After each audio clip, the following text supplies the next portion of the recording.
Perkenalkan, nama saya Vieni, saya dari Prodi Manajemen Universitas Internasional Batam. Jadi pada hari ini saya akan mempresentasikan tentang hukum. Saya akan menjelaskan lebih dalam tentang hukum ini seperti pengertian hukum, subjek-subjek hukum, objek hukum, sumber hukum, dan sistem-sistem hukum. Jadi yang pertama saya akan menjelaskan tentang pengertian hukum. Jadi hukum itu merupakan sekumpulan peraturan yang bersifat memaksa dan memiliki sanksi apabila dilanggar. Adapun pengertian hukum menurut para ahli, jadi menurut Profesor Satjipto Raharjo itu, hukum itu merupakan karya manusia yang berupa norma-norma yang berisi petunjuk tingkah laku. Hukum merupakan cerminan dari kehendak manusia mengenai bagaimana seharusnya masyarakat itu dibina dan kemana seharusnya masyarakat itu diarahkan.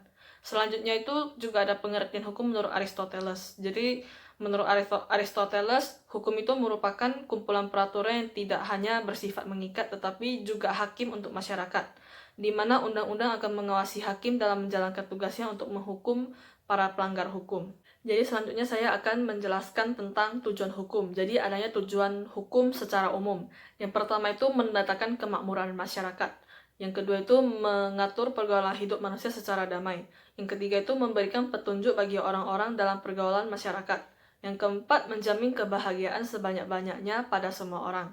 Yang kelima itu sebagai sarana untuk mewujudkan keadilan sosial, lahir dan batin. Yang keenam itu sebagai sarana penggerak pembangunan, dan yang ketujuh adalah sebagai fungsi kritis. Setelah itu ada pun tujuan hukum jika dilihat dalam 3 teori. Yang pertama itu teori keadilan. Teori keadilan itu untuk memberikan keadilan bagi masyarakat. Yang kedua itu adalah teori kemanfaatan. Teori kemanfaatan ini memberikan manfaat yang sebesar-besarnya bagi masyarakat karena hukum di atas kepentingan pribadi ataupun golongan. Yang ketiga itu adalah teori kepastian hukum. Teori kepastian hukum ini untuk menjaga kepentingan setiap orang sehingga tidak diganggu haknya. Jadi selanjutnya saya akan menjelaskan tentang subjek hukum. Subjek hukum itu adalah pembawa hak dan kewajiban menurut hukum. Yang pertama adalah orang. Orang ini berarti pembawa hak dan subjek di dalam hukum. Seseorang dapat dikatakan sebagai subjek hukum itu dimulai dari ia dilahirkan dan berakhir saat ia meninggal. Bahkan jika diperlukan seperti misalnya dalam hal waris, dapat dihitung sejak ia dalam kandungan asal ia kemudian dilahirkan dalam keadaan hidup. Setelah itu yang kedua adalah badan hukum. Badan hukum itu adalah perkumpulan yang diciptakan oleh hukum, oleh karenanya dapat bertindak seperti manusia. Sebagai pembawa hak yang tidak berjiwa, badan hukum dapat melakukan persetujuan-persetujuan, memiliki kekayaan yang terlepas dari kekayaan anggotanya dan bertindak melalui perantaraan pengurusnya. Setelah itu saya akan menjelaskan tentang sumber hukum. Jadi sumber hukum itu segala sesuatu yang menimbulkan aturan-aturan yang mempunyai kekuatan yang bersifat memaksa, yakni apabila melanggarnya akan mengakibatkan timbulnya sanksi tegas. Jadi sumber hukum ini dibedakan menjadi dua, yaitu sumber hukum material dan sumber hukum formil. Sumber hukum material ini adalah tempat dari mana materi hukum diambil. Jadi merupakan faktor pembantu pembentukan hukum. Sumber hukum ini dapat berasal dari kondisi hubungan sosial, kekuatan politik, situasi sosial, ekonomi, politik, dan lingkungan sosial lainnya. Yang kedua itu adalah sumber hukum formil. Sumber hukum formil itu sumber hukum yang diambil dari kekuatan peraturan yang telah dibuat. Setelah itu ada objek hukum. Objek hukum itu adalah segala sesuatu yang berguna bagi subjek hukum dan dapat menjadi pokok dari suatu hubungan hukum yang biasanya berbentuk benda atau hak yang dapat dimiliki dan dikuasai oleh subjek hukum. Jadi menurut pasal 503 Kitab Undang-Undang Hukum Perdata atau KUH Perdata, benda itu terbagi atas dua macam, yaitu yang pertama itu benda terwujud. Benda terwujud itu adalah benda yang dapat dilihat, diraba, dan dirasakan dengan indera manusia. Misalnya rumah, tanah, sepeda, dan motor, dan lain sebagainya. Setelah itu yang kedua adalah benda tidak berwujud. Benda tidak berwujud ini adalah benda yang hanya dapat dirasakan saja. Misalnya hak cipta, hak paten, hak merek, dan lain sebagainya. Jadi setelah itu ada sistem hukum. Jadi sistem hukum itu adalah suatu susunan atau tatanan yang teratur dari peraturan-peraturan hukum yang terdiri dari bagian-bagian yang berkaitan satu sama lain yang berdasarkan atas kesatuan alam pikiran yang hidup dalam masyarakat.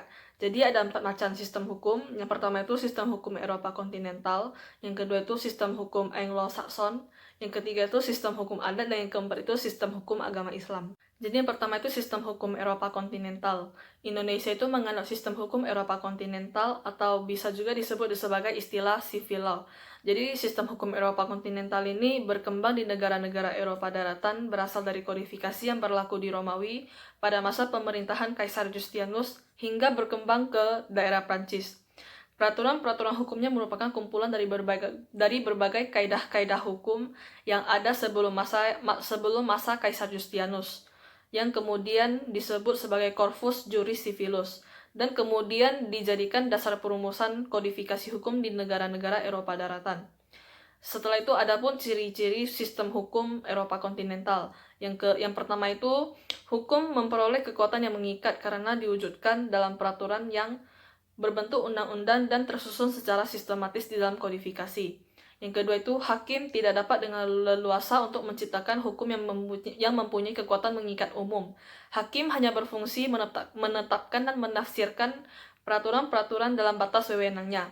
Sedangkan yang ketiga itu adalah sumber hukumnya. Sumber hukum sistem hukum kontinental ini berasal dari undang-undang, peraturan-peraturan, dan kebiasaan-kebiasaan yang hidup dan diterima sebagai hukum oleh masyarakat selama tidak bertentangan dengan undang-undang. Jadi yang kedua itu sistem hukum Anglo-Saxon. Jadi sistem hukum Anglo-Saxon ini mulai berkembang di Inggris sekitar abad 11, yang disebut dengan common law atau unwritten law. Sistem hukum Anglo-Saxon ini melandasi pula hukum positif di USA, Kanada, Australia, dan negara-negara lain yang termasuk dalam negara-negara persemakmuran Inggris.